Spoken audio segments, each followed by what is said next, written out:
Check out the rain as it came through downtown Portland today. It really was impressive. We just got hammered with rain here at KGW. It was the second wettest October 16th on record here as this squall line came through downtown. It just drenched the area. There's standing water all over the place. There's a brief rainbow here. You may catch it here in just a second as the clouds begin to part just a bit right about there. It's brief, like I said, but it was a soaker of a day. Then this from Clark County. Jeremy Shepard got this video. There appears to be rotation there. Jeremy said he saw rotation, so that may have been a tornado, although we didn't really get any damage reports, so it might have also just been a funnel cloud that never really touched down. Portland right now, 57. Humidity is high. It's been humid all day, but it's up to 87% right now. And checking the visibility around Northwest Oregon, no thick fog yet, but the coast is beginning to sock in. Visibility is down to a half a mile at Newport. That's about the only place seeing any problematic fog, but I think it's going to fill in the valleys as the sky is clearing. A couple sprinkles left in Northeast Oregon.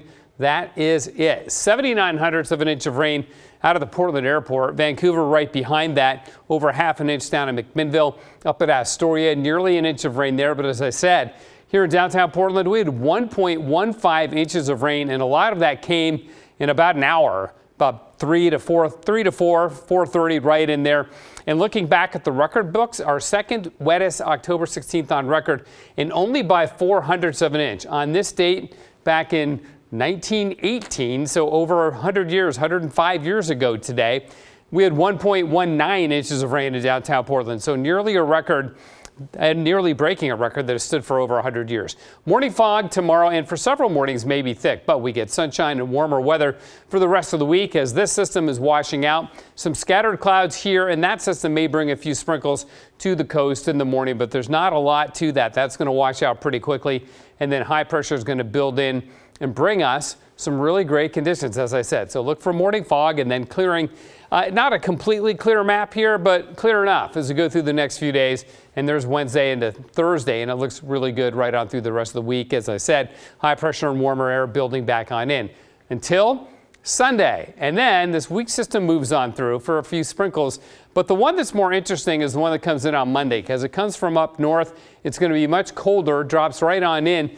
That would bring the snow level down to about 3,000 feet, which would be the lowest of the season so far, and maybe the one that begins to build our mountain snowpack. And, we can start thinking about getting enough snow for ski season, although we're a long way off, of course, from that. It is 57 right now, freezing level 9,400 feet. Oregon coast tomorrow. Fog, drizzle in the morning, then becoming partly sunny. Really quite pleasant for the valleys. Morning fog and then becoming sunny. And mid-60s tomorrow, but warmer the rest of the week. Partly sunny up in the Cascades. Could be a sprinkle early. Central and eastern Oregon, mostly sunny and beautiful there. In the gorge, the winds will be out of the west. They'll be light. Morning sprinkle and some fog and then partly sunny. And for Portland, same pattern. Morning fog and then partly sunny. 66 tomorrow, but then 73 on Wednesday. 74 on Thursday, and still in the 70s on Friday, 67 Saturday, and down to 61 on Sunday. And other than those sprinkles on Sunday, right on through the weekend, it's looking pretty great. I mean, hard to argue with that. We